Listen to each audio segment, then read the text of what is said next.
J'ai acheté un nouvel appareil photo et ça m'a fait tellement mal au... Bonjour à tous, ici Thomas Moody et je vais vous parler de photographie. Aujourd'hui on est dans un vlog, c'est un nouveau format sur la chaîne, alors nouveau j'en ai déjà fait avant, notamment sur le X100V, sur les presets Fujifilm, donc je vous mets les liens qui apparaissent là. C'est des petites vidéos hors série, quand j'ai une idée de quelque chose, je me dis tiens allez, ça j'ai envie d'en parler, je veux que ce soit rapide, j'ai pas envie de faire beaucoup de montage, j'ai pas envie de faire beaucoup de recherches, j'installe pas tout le décor, c'est je mets mon appareil photo, je branche mon micro, je tourne et on y va. C'est des formats qui parfois marchent, me permettent aussi de m'exprimer sur d'autres sujets, notamment le matériel auquel je consacre assez peu de vidéos en général, mais pour autant j'ai des choses à dire de temps en temps dessus, donc ça marche très bien. J'ai plusieurs idées comme ça dans l'année, je vais continuer à les publier, à les tourner en parallèle des vidéos principales. Voilà, il n'y a pas de rythme, ça sortira quand c'est prêt et que je trouve que ça doit sortir, et ça va me permettre justement de toucher un peu d'autres sujets assez simplement. J'ai envie de raconter un truc, je démarre, je tourne, et je vous parle. C'est aussi l'occasion de reprendre un café avec vous, avec cette magnifique tasse Jean-Jacques Goldman, avec Jean-Jacques Goldman, Tigre Blanc, Jean-Jacques Goldman, Tigre Blanc, Jean-Jacques Goldman. Je sais pas comment le mec sait que cette tasse est finie quand il la conçoit, mais j'adore les tasses moches. Bref, comme je vous l'ai dit dans l'introduction de cette vidéo, j'ai acheté un nouvel appareil photo. C'est quelque chose que je fais très rarement, parce que j'ai une approche du sujet qui est assez pragmatique, qui est de dire que en photographie à la fin, ce qui est important c'est ce que je vais rendre, c'est la copie qu'on va rendre, on doit rendre des images, et que si le matériel ça m'aide pas à faire ça de façon meilleure et de façon plus confortable ou autre, ou si ça répond pas à un vrai besoin, j'en ai pas besoin. Non, j'achète pas juste pour le plaisir de la nouvelle technologie ou pour gagner quelques millions de pixels qui me servent à rien. C'est un peu comme ça que je le vois. À la fin, je dois rendre une copie. Si ça me sert pas à ça, ça sert à rien que j'achète. J'ai pas du tout la même position avec la musique, par exemple. J'ai une dizaine de guitares officiellement, mais parce que là, je ne rends rien à la fin. Le but, c'est pas de rendre quelque chose à la fin. J'enregistre pas spécialement parce que ça m'intéresse pas.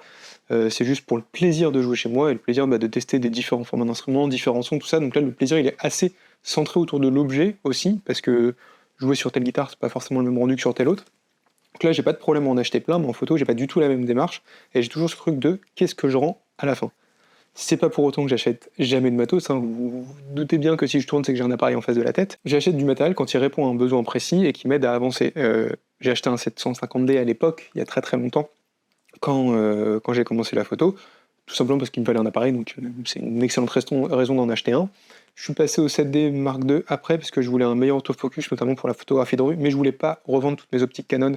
Donc j'ai fait de la photographie de rue au réflexe 7D dans le métro. C'était super fun. Voilà, après j'étais un peu embêté par la taille, donc je suis passé sur un X-Pro 2 que j'adorais, et j'ai changé pour le X-T4 quand je me suis mis sérieusement à faire plein de vidéos pour YouTube notamment, et que je me suis rendu compte que c'était un peu l'enfer de tourner avec, pas de retour vidéo, tout ça, vous ne pouvez pas le charger pendant qu'on tournait, bref.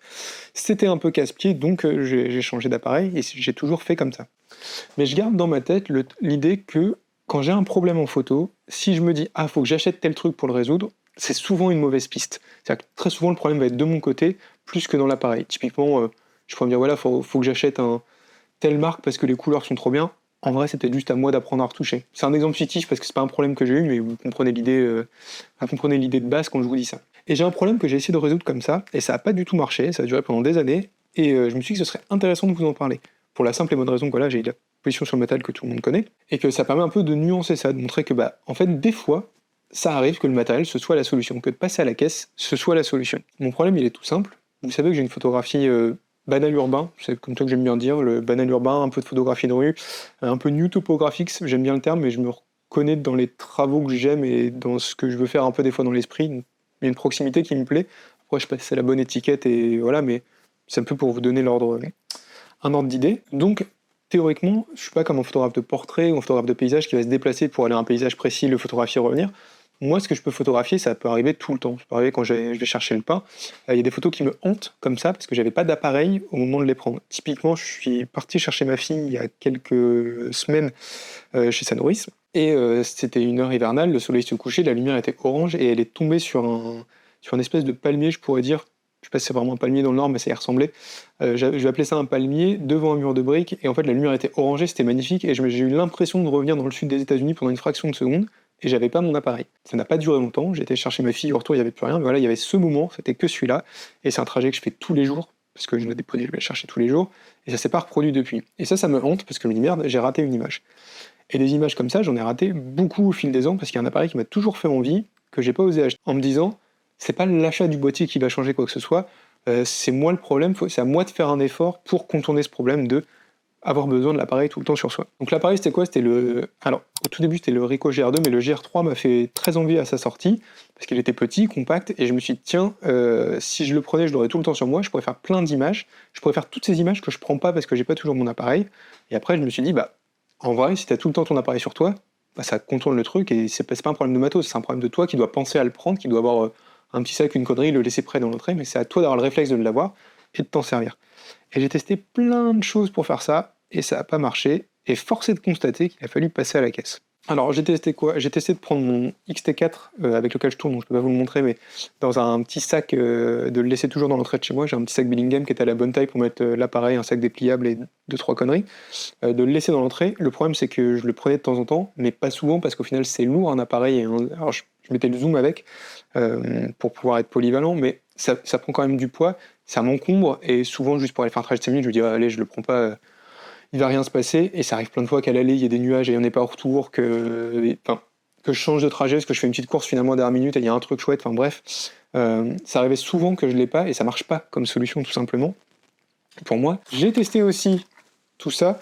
Alors c'est pas des boîtiers que j'ai acheté très très cher, hein, parce que je disais que le but c'est d'éviter d'acheter du matos, donc c'est des choses que j'ai payé 3 francs 6 sous. À une époque, j'ai tenté d'avoir le Canonnet dans mon sac à dos quand j'allais au travail. Ça date un petit peu, mais ça répond toujours à ce besoin de je veux faire des photos tout le temps, donc il faut un appareil qui est léger. Au final, ça pèse quand même quasiment 500 grammes, je pense, un truc comme ça, parce qu'il est en fer, c'est méga lourd, et il n'y a pas la praticité d'un numérique, dans le sens où mise au point manuel et compagnie. J'ai testé aussi celui-là, c'est l'ancien de ma maman, un petit Yashica mat, mais qui est plastique et qui est très lent, et il y a un peu de frustration en s'en servant. Et celui qui a presque le mieux marché, c'est celui-ci, c'est un Olympus XA4 macro, qui est assez chouette parce que en fait tout est automatisé dedans, donc l'exposition est automatisée, il est tout petit, la mise au point se fait au jugé, mais globalement comme c'est une optique 28 mm de 8, non 3.5, 28 mm 3.5, on a quand même pas mal de profondeur de champ, donc sur la mise au point on se trompe pas trop en général. L'optique est terrible, autant le 28 mm j'adorais que la netteté qu'elle avait, et elle a un système trop stylé, je trouve ça hyper ingénieux. Le câble en fait sert à faire la mise au point macro. Alors j'ai fait des photos macro avec parce que j'ai pas résisté, mais en gros vous pouvez le régler sur 30 cm et vous le mettez comme ça, et le câble fait 30 cm, donc vous pouvez pointer avec le petit truc rouge où est-ce que vous faites la mise au point, et attention, il se déplie, hop, vous faites tirer dessus, voilà, tac, et là ça fait 50 cm, et vous pouvez faire la mise au point à 50 cm, donc tout ce qui est au petit bout rouge là est à 50 cm. Bref, je trouvais l'ingéniosité du système très très drôle. Le format marche hyper bien, c'est tout petit, ça rentre dans le sac, dans la poche, dans une banane, dans n'importe quoi. On peut l'avoir tout le temps sur soi. Le problème c'est que c'est de l'argentique, donc il y a un certain coût. Avant de prendre une image, je réfléchissais beaucoup. Il n'y a pas ce côté... En fait, je perdais ce côté instinctif de me dire tiens putain ça c'est bien, faut que j'en prenne une photo, et j'ai toute ma vie pour décider de si elle est bien. Par moi, j'ai dit tiens, est-ce que ça vaut le coup de le sortir, est-ce que ça vaut le coup j'ai 36 vues, est-ce que ça vaut le coup de les prendre, tout ça. Et il y a aussi le problème qui est que j'ai un peu la flemme en fait de développer des images, et la pellicule elle est restée, je pense, j'ai dû mettre 3 mois à la faire, et elle est restée 1 mois et demi sur mon bureau, ce qui est pas incroyable en termes de praticité. Donc voilà, j'ai testé plein de solutions pour contrôler le problème, mais un jour je me suis fait une réflexion qui est la suivante: c'est quoi le coût des images que je fais pas? Si voilà, le GR3 il est sorti il y a 5 ans, il y avait le 2 avant, enfin bref, j'aurais pu acheter un petit compact comme ça. Toutes ces images que j'ai pas fait pendant toutes ces années, je les ai perdues. Au final, c'était quoi le prix, puisque ça, quelque part, on le paye un peu, c'est de la créativité perdue. Et au lieu d'avoir perdu des sous, j'ai perdu des images. Est-ce que j'ai perdu plus d'un côté que de l'autre? Non pas que je vais les revendre et gagner plein d'argent avec, mais en satisfaction de produire une œuvre qui nous plaît, en plaisir d'avancer des projets, tout ça. Est-ce qu'au final, j'ai pas perdu? Et donc, j'ai acheté ce petit Ricoh GR. Alors, il est là, voilà, je vous montre. Hop, il s'allume super vite. Je suis trop fan. Hop. J'aime trop comment il s'éteint, il s'allume vite. Attention. Hop. Incroyable. Donc j'ai acheté ce petit Ricoh GR3 Street Edition. J'ai pas mis le disque orange parce que je comprends pas ce truc de dire il est street, il est discret, mais mettons un rond orange dessus que tout le monde voit. Mais bref. J'ai acheté ça, j'ai acheté la petite housse et le petit truc pour mettre au poignet parce que celui vendu avec est de la grosse merde. Donc si jamais vous en avez un, c'est un truc de smartphone que j'ai eu sur Amazon, ça s'appelle le Rinke, je sais pas quoi. Et ouais, ça marche bien pour sécuriser parce qu'il est vraiment tout petit et j'ai l'habitude d'avoir une sangle au poignet et de lâcher mon appareil, ce qui est une mauvaise habitude, mais fallait sécuriser ça. Donc j'ai acheté sur Amazon en le payant 15% moins cher. Alors je sais pas si ce sera encore le cas quand cette vidéo sortira, mais en fait il y a une erreur sur la fiche produit Amazon parce que Ricoh a changé le contenu du package plusieurs fois dans la durée de vie du projet, pendant la durée de vie du Street Edition. Et à une époque, la housse qui est ici, donc moi j'ai la GC11, et à une époque ils mettaient la GC9, donc le modèle d'avant, dans le pack. Sur la fiche produit Amazon, il y a encore écrit qu'il y a la GC9, donc je l'ai reçue, elle n'était pas dedans. J'ai appelé le service téléphonique Amazon, il faut passer au téléphone pour que ça marche, et en fait en râlant, en disant bah dans le descriptif du produit, il y a un produit que j'ai pas, ça me va pas, ils m'ont proposé soit de renvoyer le produit, soit 180 € de rembourser, donc environ 15% du prix du boîtier. Sachant que la housse vaut 50 balles, ça marche plutôt bien. Avant de tourner cette vidéo, c'était encore le cas. Je ne sais pas si ce sera le cas très longtemps, mais bref, si vous en voulez un et que vous avez envie de le payer un peu moins cher, c'est une astuce qui fonctionne bien, qui a marché pour moi en tout cas. Mais j'avais pas anticipé spécialement, c'est juste l'histoire qui m'est arrivée, qui m'est tombée dessus. Évidemment, je vais pas vous faire un test complet du Ricoh GR3 parce que c'est un appareil qui a déjà plusieurs années, qui a déjà été testé de long, large, en travers par des gens qui vous ont fait des tutos, plein de choses dessus, donc je pense pas qu'il y ait le moins d'intérêt à le refaire ici. Simplement, au niveau de ma pratique, ça répond totalement aux besoins que j'avais, donc ça c'est vraiment très chouette de l'appareil qu'on a toujours sur soi. Il est... alors, je le mets dans une petite banane dans l'entrée de chez moi parce qu'il pèse vraiment rien, donc j'ai pas de problème à le prendre parce que de base je suis un utilisateur de bananes. J'aime bien foutre 2-3 conneries dedans quand je sors. Bon, j'en ai une où il rentre et ça prend absolument pas de place. En voyage, c'est une tuerie. Ça m'arrivait de laisser mon sac photo à l'hôtel et en fait de le porter à la ceinture avec le petit pass ici. Donc oui, j'avais l'impression de ressembler à mon père dans les années 2000 où qui portait son téléphone à la ceinture, qu'il le fait encore. C'est une sorte de Walker Texas Ranger de la téléphonie mobile. Mais donc niveau look, c'est clairement pas ouf. Alors par contre, je vous jure, les premières sorties photos où on se dit ok, ce soir on sort en ville, on prend le minimum, on laisse tout à l'hôtel parce que j'étais en voyage en Maroc il y a quelques semaines. Donc la première sortie, on laisse tout à l'hôtel, on va se promener, on a juste un appareil avec un capteur APS-C, un vrai autofocus qui a une optique incroyable.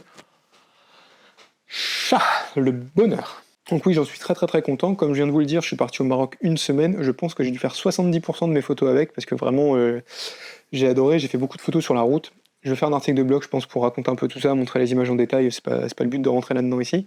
Mais ouais, je suis très séduit par le boîtier. Ça répond totalement à ce que je voulais. Et du coup, bah ouais, je fais plein d'images, en fait. Plein d'images que j'ai pas réussi à faire avant de l'acheter, avant de passer à la caisse et de faire autrement. Donc sur ça, c'est plutôt chouette. Je pense que je ferai une vidéo dédiée peut-être dans un an, un vlog comme ça, genre un an avec le GR3, ce que j'en pense vraiment au niveau de la créativité, mais vraiment ça débloque ce côté de « Ah putain, ça a l'air bien, on prend une photo, hop, on range, bonne journée ».